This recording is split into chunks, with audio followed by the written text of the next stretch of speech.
La invitada de hoy, una mujer que se inició como académica a raíz de su inquietud por seguirse preparando para brindar una mejor enseñanza en el área de la historia a sus estudiantes, en ese entonces de educación primaria. Siendo estudiante del CIDE, le tocó vivir de cerca situaciones bélicas por la convivencia con sus compañeros de distintos países latinoamericanos durante el estudio de su maestría. Esto le permitió sensibilizar y ampliar su visión crítica, principalmente en conflictos sociales y en el camino hacia la pacificación. Encamina sus investigaciones a las instituciones y organizaciones internacionales intergubernamentales, procesos de toma de decisiones y cultura organizacional, así como a los procesos de intervención en acuerdos de paz llevados a cabo mediante organismos internacionales. Derivado de estas investigaciones, ha logrado publicar diversos libros y artículos. Formando puentes, cruzando fronteras y derribando murallas, es como ha logrado consolidarse como una gran académica, sin dejar de lado su parte humanista y pacificadora, con el fin de contribuir a la formación de estudiantes con un sentido analítico y crítico. Es por ello que le damos la bienvenida a Laura Zamudio González en Corderos y Leones, Diálogos Críticos en Educación. Hola, sean todas y todos bienvenidos.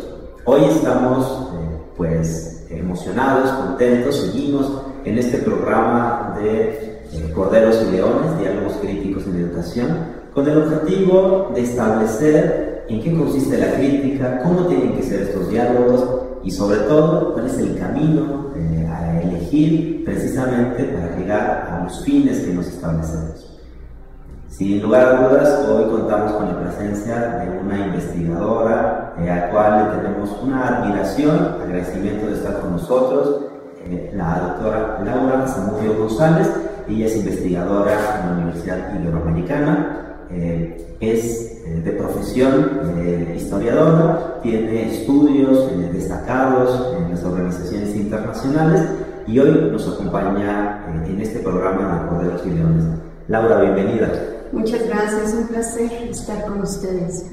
Pues es un gusto tenerte aquí en este programa.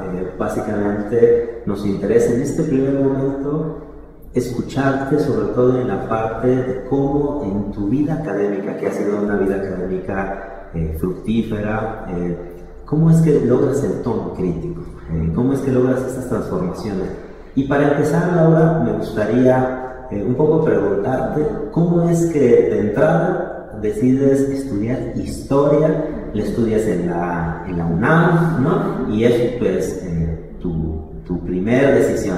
¿Cómo es que llegas a esa decisión? Bueno, pues mira, yo estudié para ser maestra de educación primaria y trabajé en la primaria alrededor de 6-7 años. Justo trabajando en la primaria con los niños, yo me di cuenta que lo que más trabajo me costaba enseñarles era la historia.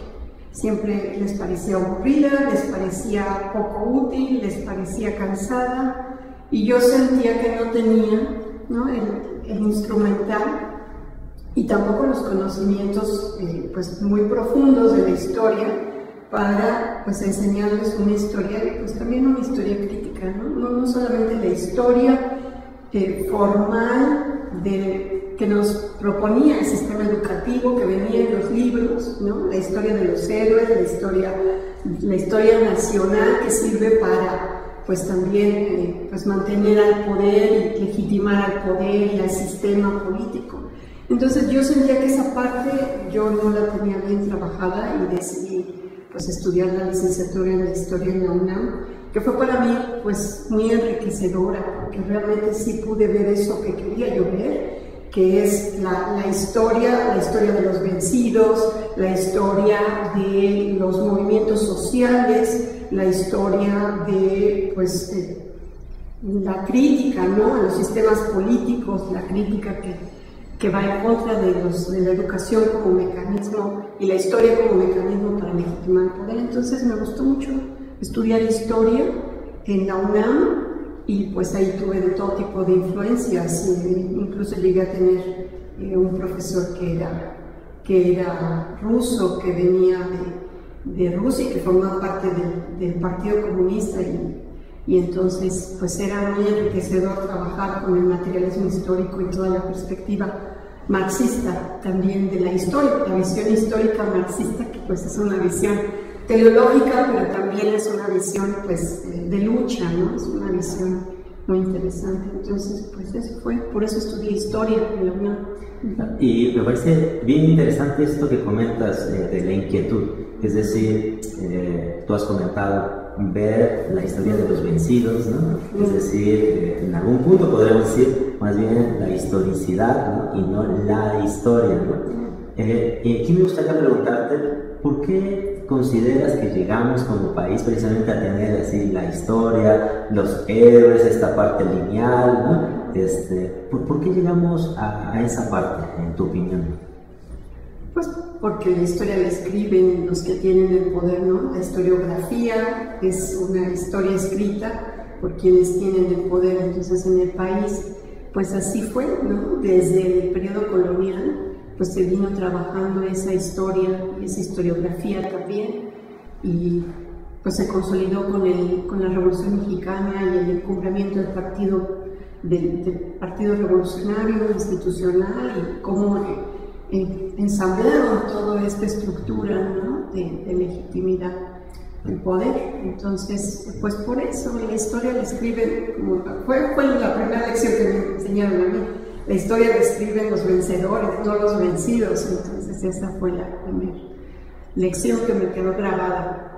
Claro, y en esta parte has comentado también pues que tuviste un profesor, ¿no? De nacionalidad rusa, ¿no? Con el materialismo histórico, miembro del Partido Comunista, que en México, ¿no? Pues no olvidemos Trotsky, ¿no? Pero ¿cómo fue este cambio en ti, ahí, digamos, al enfrentarte, pues, precisamente a la propuesta comunista, pero en concreto a esta forma de pensar, ¿no? que es una forma también de vivir, una forma de pensar desde el materialismo histórico?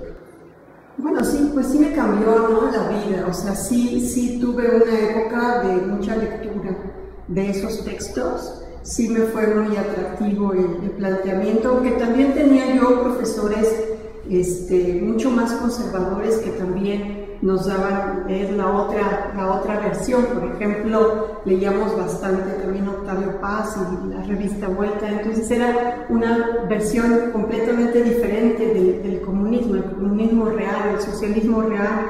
También nos hacían ver lo que de facto significaban esos sistemas reales del socialismo.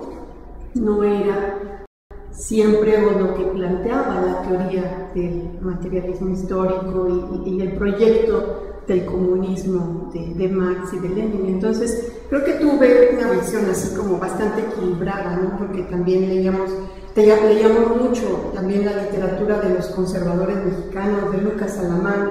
Entonces también tenía yo esa visión como más conservadora, y los pensadores mexicanos también de la época. Entonces creo que fue una época de mucha definición para mí en ese periodo, pero sí fue muy atractiva la posición del materialismo histórico, sobre todo para entender la realidad, para desmenuzarla, para luego reconstruirla, ¿no? Bajo la tesis, antítesis y síntesis, ¿no? Esta visión metodológica. Entonces me sirvió bastante para eso, creo yo. Claro, ahí por eso comentaba, ¿no? Que para un gran número de personas en la parte del comunismo a través del materialismo se vuelve una forma de vida, no solo una técnica de estudio. Pues era muy joven y en la UNAM, y con este tipo de profesores pues nos invitaban a las marchas y siempre estaban criticando, ¿no? el sindicalismo y la posición del gobierno frente al sindicalismo mexicano. En México, en América Latina. Luego después estudié la maestría en Economía y Política Internacional.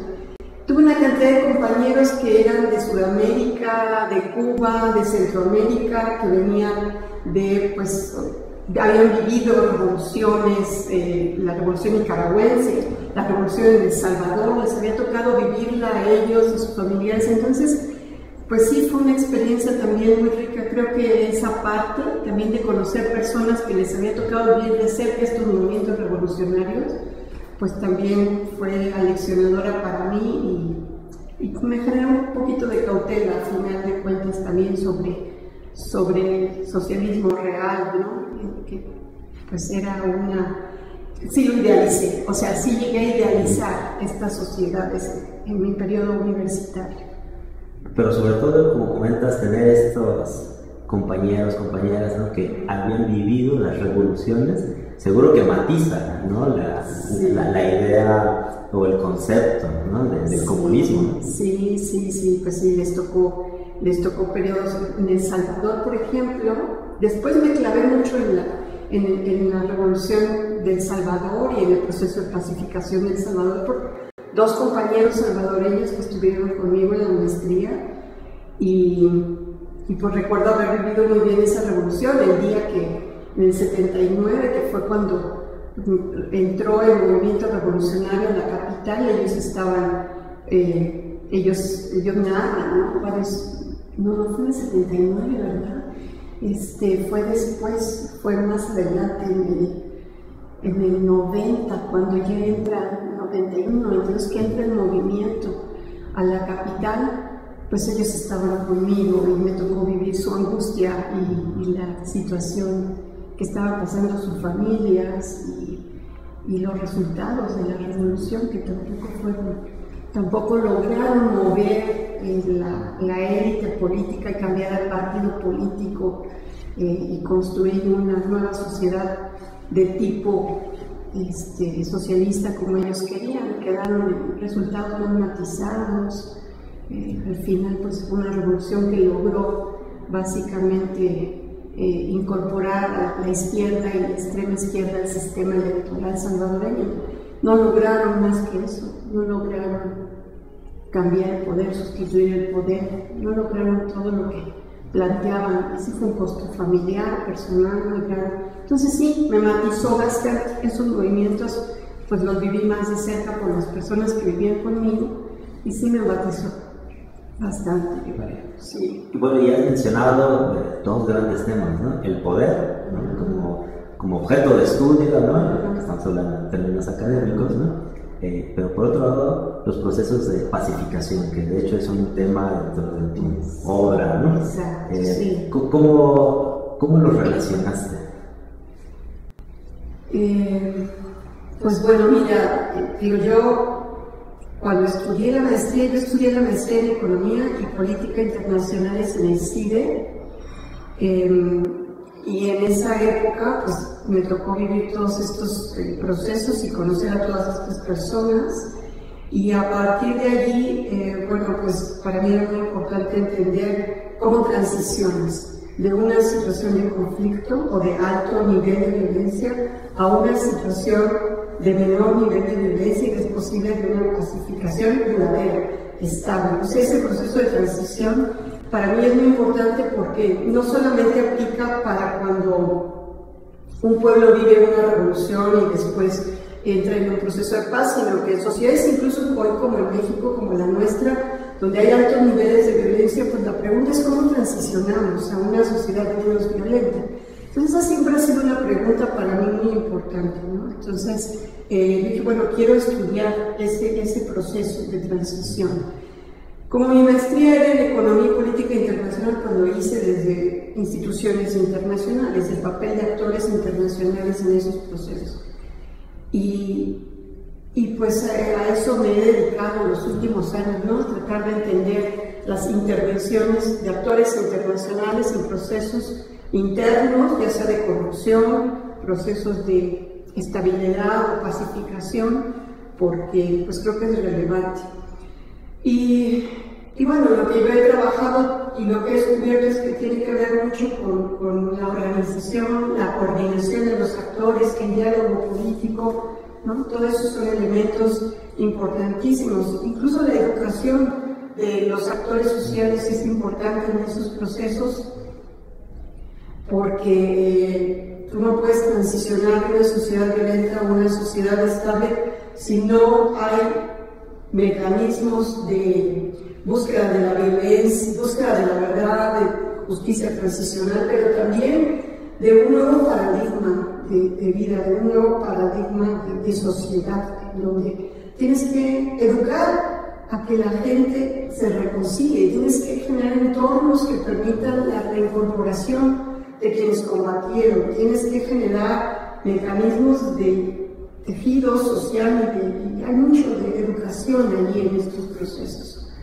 Y fíjate que en otras entrevistas que hemos estado haciendo, precisamente una compañera que también nos hizo favor de estar aquí, Irma, decía, bueno, dice, algo va mal en el país porque somos un país con un índice de violencia muy alto, incluso mayor que en países que están en conflictos armados, ¿no? Entonces yo creo que este tema es vital. Y Laura, bueno, como tú sabes, el programa se llama Corderos y Leones, Diálogos Críticos en Educación, y tienes una pregunta que sobre todo dice, bueno, ¿cómo pasa, ¿no?, de cordero a león en lo académico, ¿no? Es decir, ¿cómo pasas de leer el texto, de disfrutar el texto, de seguir el texto, al momento donde te posicionas frente al texto? Es decir, que formas una actitud, una visión crítica, ¿no?, frente a la realidad. Hablo del texto no necesariamente como un libro, sino como la realidad social. Bueno, pues yo creo que primero tienes que entender el texto, ¿no? Porque no es lo mismo leerlo que entenderlo. Y eso es lo que a mí me pasa mucho con mis estudiantes, que les pido que lean un texto y lo leen, pero cuando comienzas a discutir con ellos, resulta que no lo entendemos. Para mí lo primero es entender el texto, y para entender un texto hay que desmenuzar el texto y hay que entender que todos los textos tienen un componente, una estructura, ¿no? Siempre hay una intención, o un actor con una intención, siempre hay una pregunta, y siempre hay un argumento. Entonces, en la medida en que tú entiendas que estos tres componentes están presentes en un texto y en la realidad, pues podrás ir mapeando, ¿no?, para dónde se están moviendo tus actores y qué es lo que están proponiendo y cómo tú te posicionas frente a ellos. Los otros dos elementos del texto, pues es cómo lo abordas, es tu teoría, y la metodología es cómo lo aplicas, ¿no? Entonces yo siempre insisto en que para poder comprender críticamente la realidad tienes que entender la realidad, y la realidad está estructurada, no es una realidad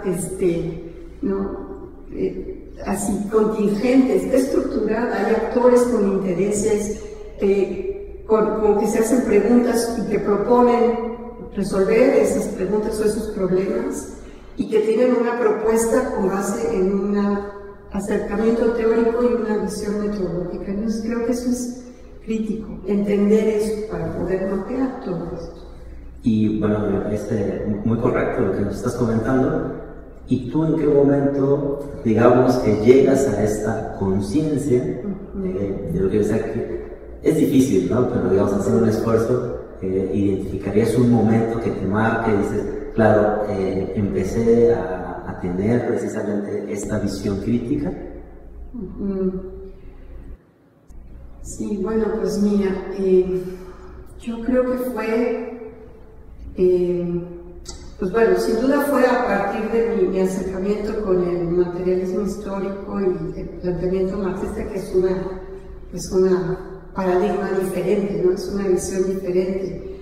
Luego, quizá también tiene mucho, históricamente me marcó el fin de la Guerra Fría, por los temas que yo trabajo. El fin de la Guerra Fría fue clave para mí, 1989, la caída del muro de Berlín, el fin, o el principio del fin del socialismo real, la llegada de la democracia, o la transición hacia la democracia de estas sociedades, para mí fue clave. Porque sobre todo eso, ¿no?, el cuestionamiento otra vez a ese paradigma y esa visión que no se logró establecer en la realidad, pues fue importante para mí. Los textos, los debates, aquellos de Francis Fukuyama sobre el fin de la historia, y de Huntington sobre el choque de civilizaciones, todos estos debates a nivel civilizatorio, de modelos y paradigmas de sociedad y de desarrollo, pues fueron también importantes para mí, para adoptar una posición, ¿no? Y digamos, comentabas hace un momento algo con lo que yo estoy totalmente de acuerdo, que las revoluciones parece que históricamente, ¿no? Nunca han llegado a lograr el ideal, que por eso es un ideal, ¿no? Sino matices, y lo podemos ver en la Revolución Mexicana, ¿no? En esta parte, digamos, de los ideales, tú decías hay que llegar a la realidad, pero esta realidad, si bien no es, o no tiene, o más bien tiene, ¿no?, estos actores, estos intereses, estas acciones, también es cierto, y lo hemos platicado en diferentes escenarios, ¿no? Es contradictoria, tiene paradojas, ¿no? Y digamos que eso se vuelve como distractores, ¿no? Que te van sacando, ¿no? Y en ese sentido parece que es difícil encontrar una singularidad de sentido, quiero decir. Es decir, no hay la lectura, sino las lecturas. O sea, tú pensarías que si esto es cierto, ¿cómo complica precisamente a un estudio crítico? Si, digamos, no hay la lectura, sino más bien hay una pluralidad de lecturas, y un poco esta idea, que creo que a lo mejor la puede expresar en su conjunto, de complejidad, ¿no? Y es difícil, pues, reducir la complejidad. De hecho, parece que la crítica es que si tú reduces la complejidad, dejas casi de ser crítico, ¿no? ¿Cómo ves esta situación, ¿no? Que se me antoja siempre, para los que estamos en la academia, difícil de salvar, ¿no? Sí, sí hay un trade-off, ¿no? Entre o le das más peso a la pluralidad o le das más peso a una visión más, no sé, singular. Entonces, sí, pero eso pasa siempre en la realidad, o sea, eso te lo encuentras todo el tiempo, ¿no? Todo el tiempo es este trade-off, más libertad o más igualdad, más eficiencia o más legitimidad.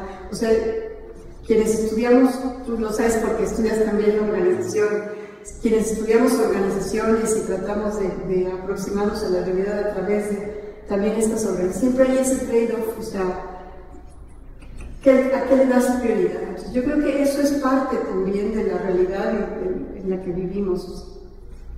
No creo que haya solución, es insalvable, o sea, es un trade-off y tenemos que empezar por asumir que existe y que entonces te vas a posicionar también en esa posición, en ese trade-off. No, me parece que lo podemos resolver por lo pronto, no. Digamos que pagamos el precio de esa contingencia.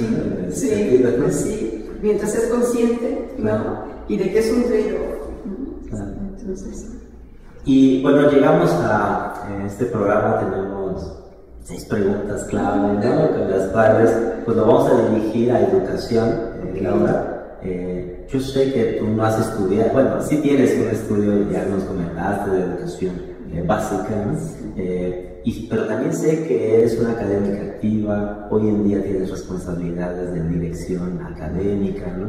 En tu universidad. Por lo tanto, te comentaba al principio, nos interesa sobre todo estas opiniones para construir, ¿no?, lo que es el imaginario, pues, de unos diálogos en educación, pero críticos, ¿no?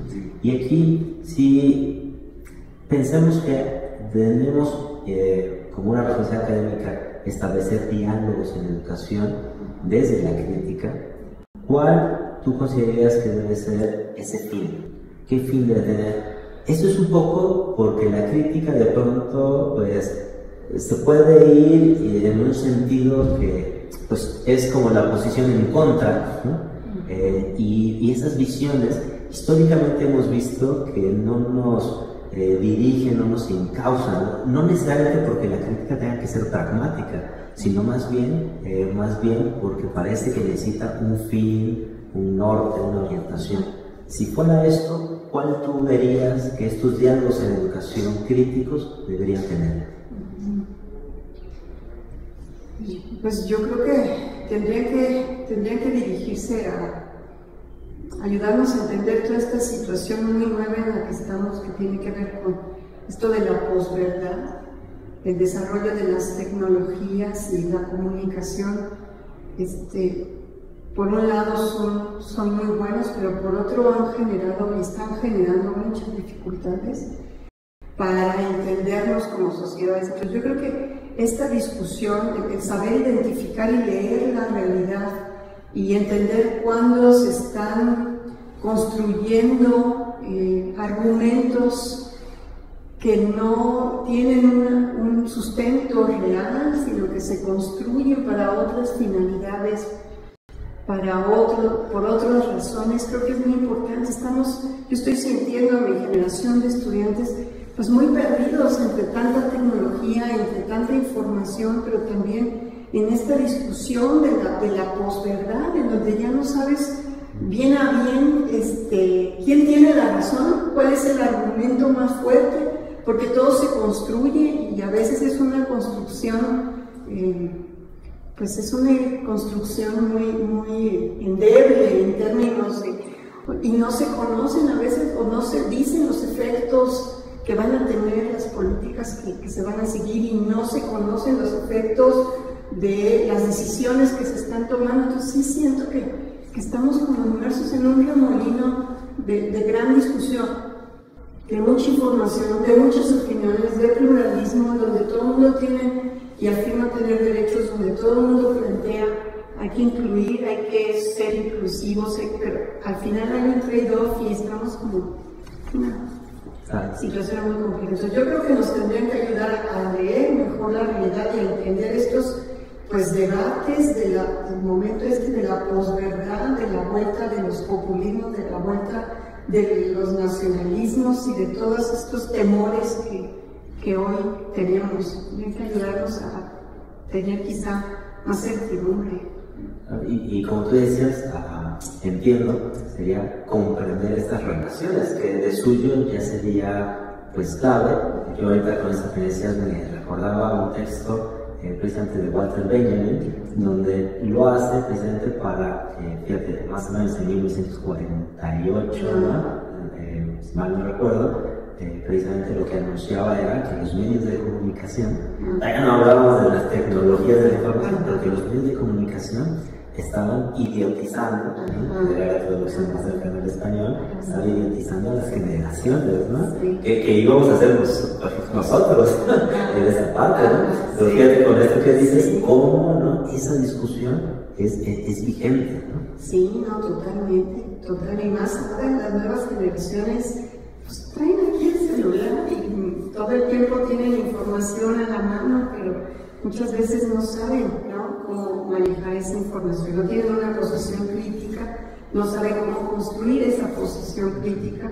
Y pues a lo mejor tampoco nosotros como profesores hemos sabido, ¿no?, desarrollar esa posición crítica. Yo lo que veo con mis estudiantes es que hay mucho trabajo, darles estructura, o sea, que tengan estructura y un pensamiento como lógico, ¿no? A genera B. ¿Y por qué A genera B? Entonces, esa parte como muy básica, me cuesta mucho trabajo trabajarla con ellos cuando tienen tanta información, porque para ellos A no genera B, A genera C o D o Z, y hay tanta información que no saben cómo manejarla. Entonces, yo creo que eso, la tecnología es de cuidado, es importantísima, pero también es de cuidado.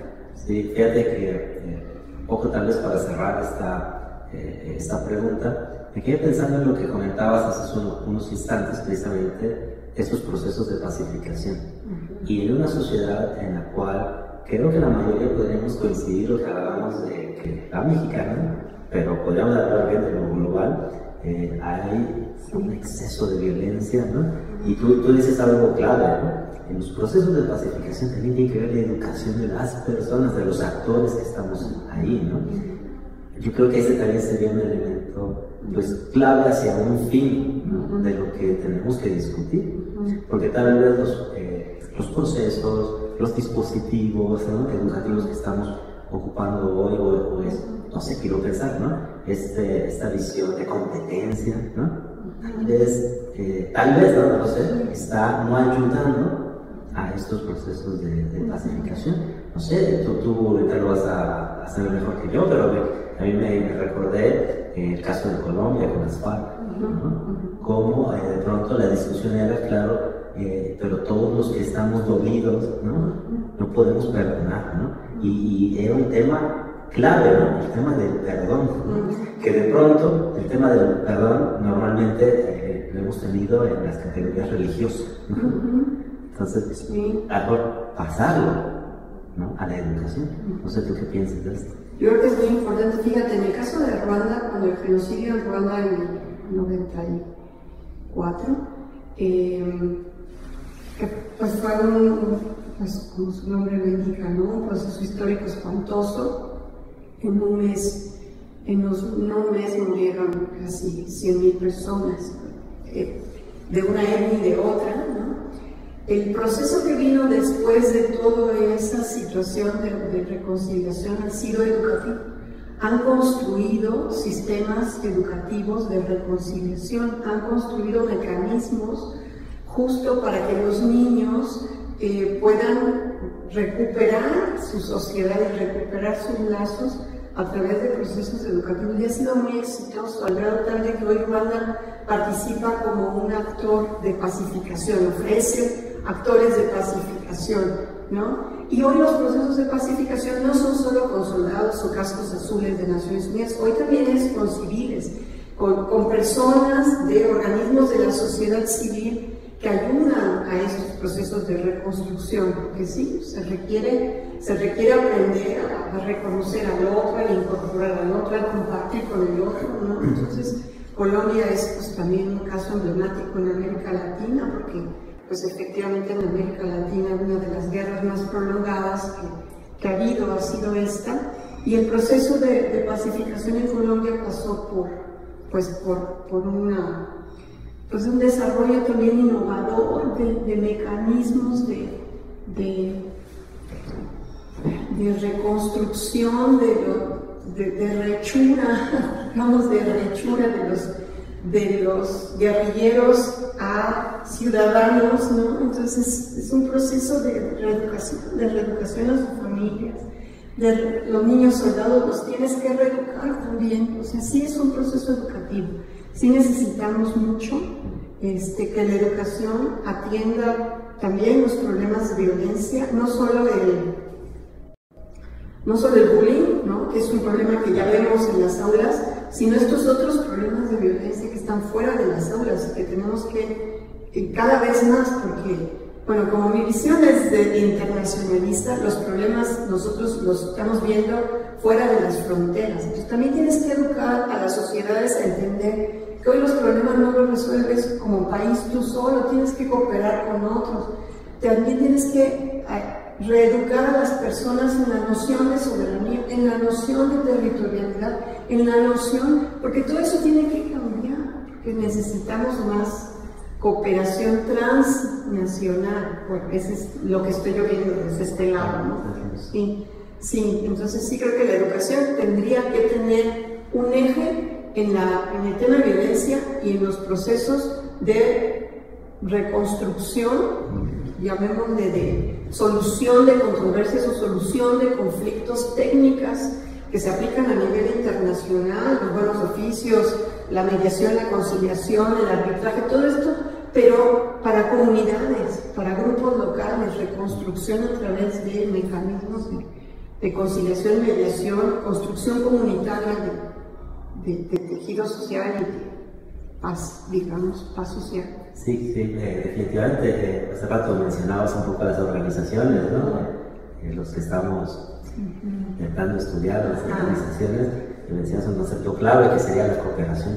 O sea, la cooperación, creo que ahí en lo que mencionas es, fíjate, educarnos para cooperar. Porque la cooperación, estudiado, no se da de forma literatura.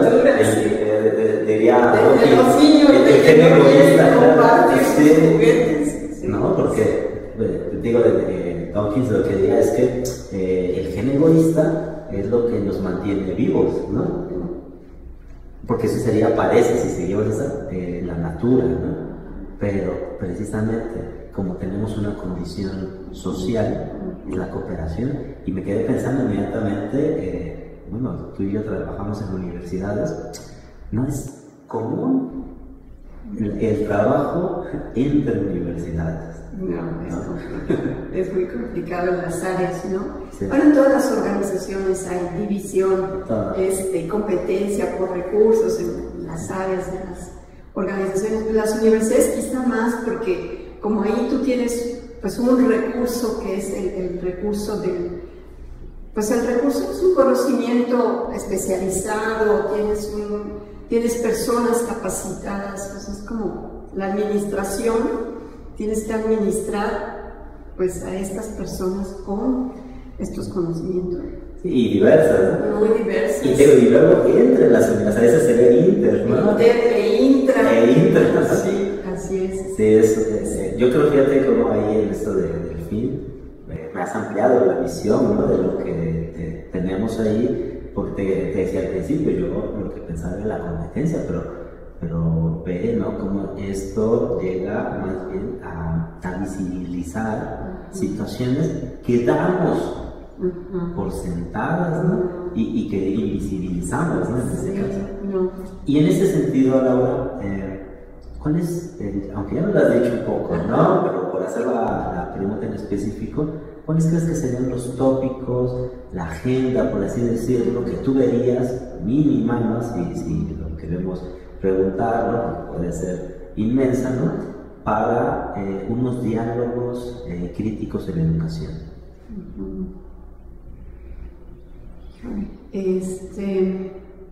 Pues mira, yo creo que ahí lo que se necesitaría, lo que tendríamos que abordar primero, yo creo que tiene que ver con pues esto, la estructura. Yo diría, ¿cómo generamos estructura? Un pensamiento crítico, una estructura que posibilite un pensamiento crítico. Eso para mí es la parte, ¿no? Primera, ¿no? Lo segundo, creo que tiene que ver con lo que habíamos dicho, ¿no? ¿Qué papel están jugando las tecnologías en estos procesos? Y por lo tanto, cómo abordamos y cómo aprovechamos, pero también pues establecemos las alertas necesarias, las condiciones necesarias para que esto funcione. El tema de las tecnologías, el tema de la pluralidad, a mí me parece que también la inclusión, la pluralidad, la transversalidad, todos estos son también componentes importantes de los diálogos. Tenemos que dialogar con todos, o sea, tenemos que dialogar con grupos indígenas, tenemos que dialogar con personas que tienen diferentes orientaciones sexuales, tenemos que dialogar con pues, problemáticas nacionales, locales, internacionales, o sea, entonces la pluralidad en el sentido más amplio, no solo de las personas, sino también de los problemas. La visión, yo diría la visión internacional también de la educación. Los problemas que estamos viviendo aquí en México los están viviendo también en Japón, ¿no? La pandemia lo demostró, o sea, todos estamos enfrentando generaciones y realidades muy complejas. Entonces la visión internacional en este diálogo me parece que también es muy importante en estos procesos. Entonces yo diría eso, la estructura, el pensamiento crítico, el papel de las tecnologías, el cómo manejar la pluralidad y sus trade-offs, y el tema de la visión internacional, esta visión desde lo local hasta lo internacional está presente. Sí, por supuesto, y si a mí me lo permites, agregaría esto que comentabas, ¿no? Que me pareció muy interesante. Visibilizar las situaciones que están generando violencia y que no estamos conscientes de ellas, y desarrollar los mecanismos de pacificación. Sí, bueno, vivo muy mecanicista, ¿verdad? Pero en el sentido de cómo resolver, voy a atrever a decir esto, de cómo resolver, cómo enfrentarlas, creo que es más correcto, ¿no? Porque no basta, diría un profesor que tenía hace mucho tiempo, con que le diga a uno, en el caso de la familia, a un hijo esto es bueno y esto es malo. Él me decía, todos seríamos los papás más grandes del mundo. Ese es el ejemplo. Y lo que hagas día a día, lo que realmente le va a decir a tus hijos, lo que es bueno y lo que es malo, ¿no? Identificar prácticas también, prácticas históricas o tradicionales y culturales. Yo recuerdo haber leído alguna vez un libro del que perdí la pista y cómo me arrepiento, porque no recuerdo el autor, era un antropólogo, pero hablaba del proceso de pacificación en Eritrea, en Etiopía y Eritrea, en esta parte del cuerno de África. Y hablaba de por qué, por ejemplo, el papel de Naciones Unidas ahí había sido fallido. Y fue muy iluminador para mí escuchar que las prácticas culturales tradicionales de pacificación, pues estaban muy establecidas. Entonces allí, por ejemplo, comunidades, eran comunidades que se reunían una vez al año en una temporada muy particular, debajo de un árbol, en la sombra, en las tardes, en un contexto ya muy establecido, y entonces se reunían solo hombres, era al aire libre, y ahí comenzaban primero a discutir sus problemas, se enojaban porque me habías robado una cabra, porque me habías quitado, no sé, un ave de corral. Después incluso utilizaban, no estoy diciendo que se deban incorporar, pero utilizaban hierbas y hongos, y entraban en una fase así como más, pues en un mood más de cordialidad, de relajación, y después de varios días comenzaban a resolver sus problemas con mecanismos como: te doy a mi hija, te regreso 2 gallinitas, o sea. Y claro, cuando Naciones Unidas llegaba con sus prácticas en edificios cerrados, con participación de mujeres, en cualquier época del año, no funcionaban las cosas. Entonces creo que también incorporar, ¿no?, estas prácticas, culturas y el trabajo con las comunidades. La flexibilidad, ¿no? Flexibilidad, parte de la pluralidad, ¿no? De lo que decíamos, parte de la pluralidad. Y cómo el reconocimiento de otra escala de valores, o matizar la escala de valores que sería la agenda política. Porque fíjate, tú me estás diciendo, estaba pensando que en un texto Sabater escribía que por qué creer que la libertad occidental es la libertad de Oriente.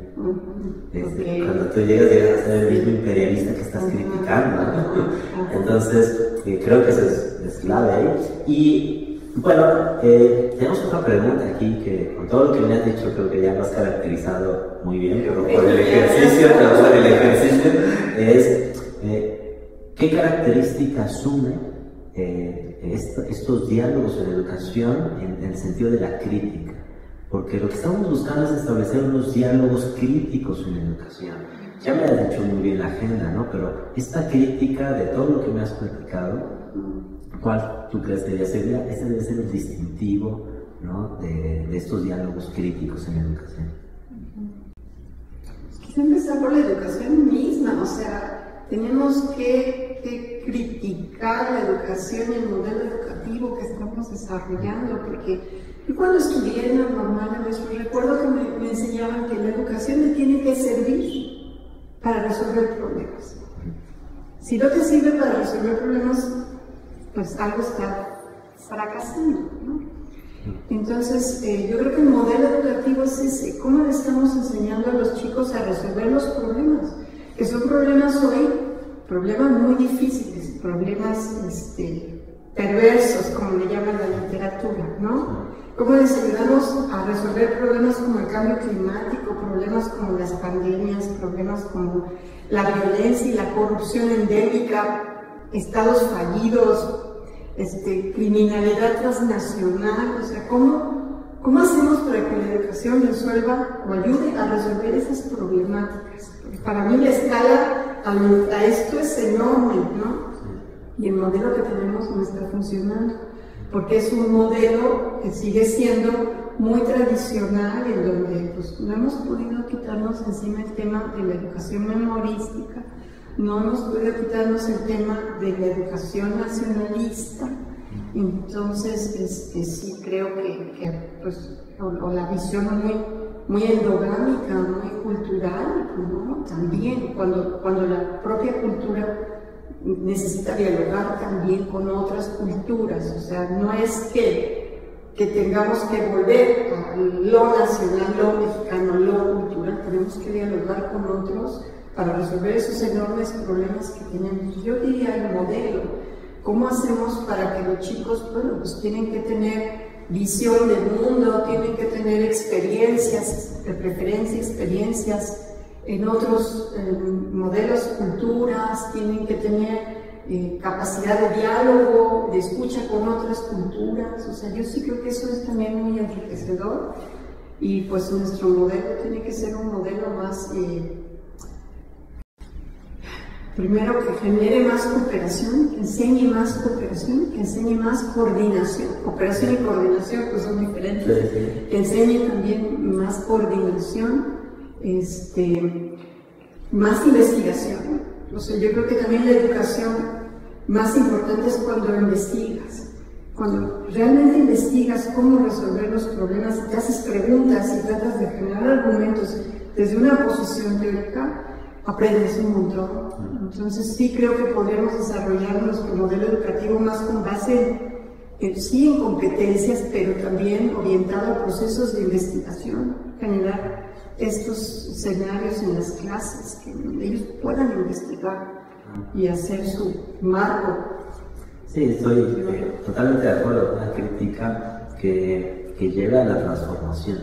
Porque si no, es un poco lo que quería expresar hace rato, que si la crítica de pronto no tiene un fin, se vuelve una pared, ¿no? Con la cual, pues, diría un autor, pues, solo es la vanidad la que está jugando todas las mañanas, ¿no? Es decir, no tiene, ¿no? O un objeto, un fin, ¿no? Y en ese sentido me parece completamente adecuado, ¿no? Y en este orden de ideas que estamos platicando, pues nosotros como académicos, ¿no? Y te lo pregunto en ese sentido, y tú podrías decir que no, esa tal vez no es la correcta, pero ¿cuáles podrían ser estas fuentes teóricas que parece ser, me da la impresión, que no pueden venir de la pedagogía, no pueden venir de esta área primigenia, ¿no? De la educación, sino tal vez más bien de las ciencias de la educación, donde las ciencias de la educación es el reconocimiento de los campos del conocimiento, y dice, y que me tienen que proveer, ¿no? Entonces, la pregunta es, para ti, en esto que me has comentado, ¿cuáles podrían ser, digamos, algo así como estas teorías en las cuales se podría uno, pues, apoyar, ¿no? Para iniciar estos diálogos críticos? Pues mira, yo lo que he visto que me ha servido a mí, creo que tiene que ver más con la filosofía, o sea, más que con teorías, o con bibliografías en específico. Creo que la visión filosófica en este momento es clave para entender la sociedad en la que nos estamos moviendo. Entonces yo creo que la filosofía es fundamental. La antropología me parece que es otra ciencia fundamental también. Al menos en los estudios de pacificación en donde estoy, los antropólogos juegan un papel clave porque nos ayudan a entender pues justo cómo se hacen estas relaciones a partir de la práctica. A partir de la práctica. Entonces creo que la filosofía y la antropología son una está pensando, sacando abstracto, y otra está en la práctica. Las dos me han funcionado bastante bien, ¿sí? Y yo creo que también, pues, el trabajo que hacen pues, los organizacionólogos, la teoría de las organizaciones, a mí me ha funcionado sobre todo para eso. Como un hilo conductor, o sea, sí. Más bien, tú hace rato mencionabas, ¿no? En la parte de la tesis, la antítesis y la síntesis, ¿no? Sí. Pero necesita un traductor, por así llamarlo, ¿no? Que implemente, que tal vez podría ser, ¿no? La teoría de la organización, ¿no? Sí, porque, bueno, en mi caso me he encontrado con que tú puedes tener sociedades que están de acuerdo en cooperar, logran un acuerdo y están de acuerdo en cooperar, pero luego, ¿cómo lo bajas? ¿Cómo lo conviertes en realidad? ¿Cómo lo armonizas? Y más en este siglo, ¿no? De la filosofía, pues que está pensando, que está reflexionando, que está filosofando, y la antropología que está precisamente en el acto, ¿no? Sí. Y cómo precisamente en la teoría de la organización, y que digo que se me hace muy bien porque en la teoría toma mucho de filosofía, toma mucho de sociología, toma de economía, ¿no? Pero se preocupa precisamente en la forma en la que hoy esta sociedad, no solo la moderna, aunque parte de la industrial, pero nos estructuramos, que son en organizaciones, ¿no? Sí, pues yo creo que eso es como ese trípode, así. Sociología también me parece que puede ayudar mucho a darle forma a esta discusión, porque es una discusión en ciernes, entonces me parece que podría comenzar a darle forma a esta discusión. Muy bien, y tú verías en este caso que sería pertinente darle, aunque sí decías hace rato de la crítica en este proceso que básicamente lo referías a estructuración, en ese sentido, la metodología para unos diálogos, es decir, entendida como una estructuración, no tanto porque nosotros también hacemos investigación, no tanto como el método, ¿no?, como tal, sino como la estructura. Tú verías que hay una metodología para los diálogos críticos, en este caso en la educación, pero para los diálogos críticos en cualquier orden. Yo creo que, bueno, ahí creo que dependería de cada tema, ¿no? Creo que la metodología ya llega así como muy particular, ¿no?, al tema, al fenómeno que quieres trabajar. Creo que ahí me parece que más bien habría que tener como posibilidad de moverte en distintos teatros, dependiendo de la problemática, ¿no? Entonces, pues, a ver, por ejemplo, pues que, perdón que te doy ejemplos solo de esto, pero a ver, por ejemplo, cuando se busca construir o educar a una sociedad para, por ejemplo, la lucha contra la corrupción, y que tú quieres educar a la sociedad a cambiar el paradigma, ¿no? Una sociedad que está acostumbrada, que es tolerante a los fenómenos de corrupción y que quieres cambiar esa percepción y ese comportamiento de los actores tolerantes a favor de la corrupción. Naciones Unidas apoyó una organización a favor de la lucha contra la corrupción en Guatemala en el 2007 al 2019. Fue la CICIG, la Comisión Internacional contra la Corrupción en Guatemala. Y esa comisión pues apoyó en la lucha contra la corrupción desde dentro del país, con expertos internacionales desde dentro del país, con las leyes del país y con policías del país, pero fue una cosa híbrida que ayudó en la lucha contra la corrupción. Bueno, en ese caso, la metodología que se aplicó para educar a la sociedad, pues fue una metodología más una metodología pues fue de investigación, básicamente, fue a través de procesos de investigación y de enseñarle a la sociedad que la corrupción se puede combatir a través de procesos técnicos especializados y no se requieren de shows políticos. Entonces, por un lado fue mostrar otras formas de hacer las cosas, y por el otro lado fue involucrar a la sociedad en esquemas de diálogo, de discusión sobre los efectos que tenía la corrupción en sus sociedades, de que las personas se dieran cuenta de lo importante que era pues apoyar la existencia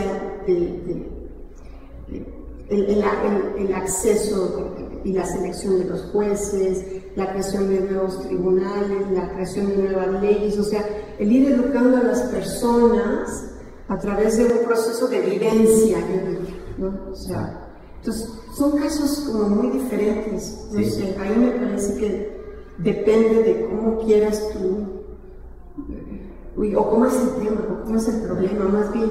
Sí, me parece correcto esta parte, más bien como de los escenarios, ¿no? Depende de qué tema estés haciendo, cómo lo estés tratando, tendrás que buscarlos. Porque fíjate que algo que a mí me interesa mucho es que la metodología es una parte, sí, clave en las investigaciones o en las implementaciones, pero no es la parte sustantiva, ¿no? Y bueno, a lo mejor no estés de acuerdo conmigo, pero yo lo que he visto últimamente en formación e investigación es que hay una sobrevaloración de la metodología.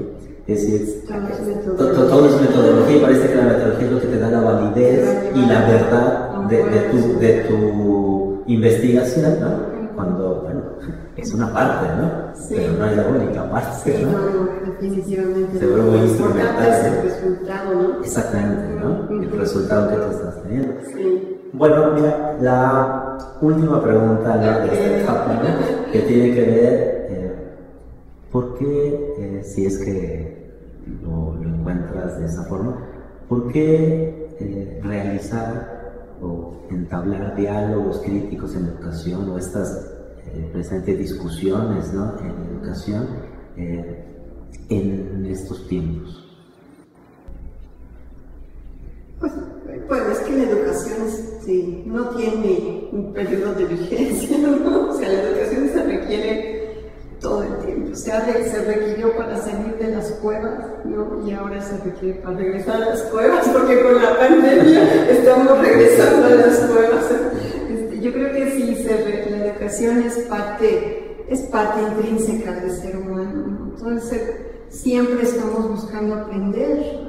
Aún las personas que dicen que no les gusta aprender están aprendiendo y buscan aprender, porque es importante para sobrevivir, es importante para relacionarte, pues es importante para resolver problemas, es importante, pues tal vez también para ser feliz. Algunas personas también, pues hacemos de nuestra forma de vida eso, ¿no?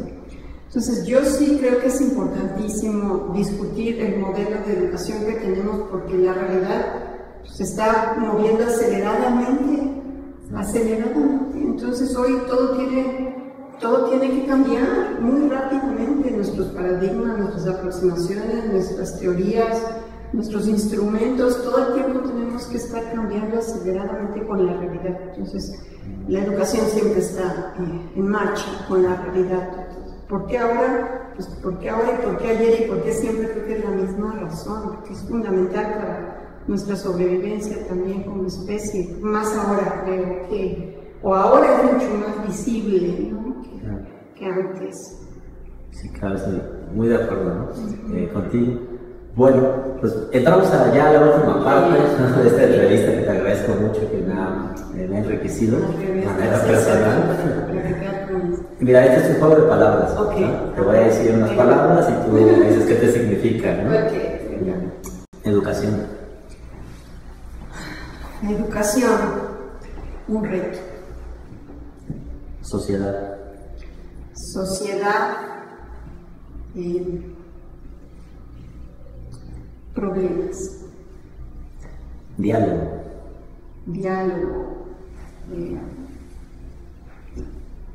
El diálogo me parece vital. Crítica. La crítica es necesaria. Conocimiento. Es útil. Bueno, Laura, te quiero nuevamente agradecer, ¿no? En esta contribución. La verdad es que pues estamos agradecidos.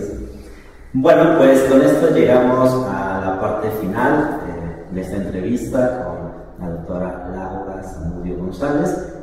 Les invito a seguir viendo estos programas, Diálogos Críticos en Educación, Corderos y Leones.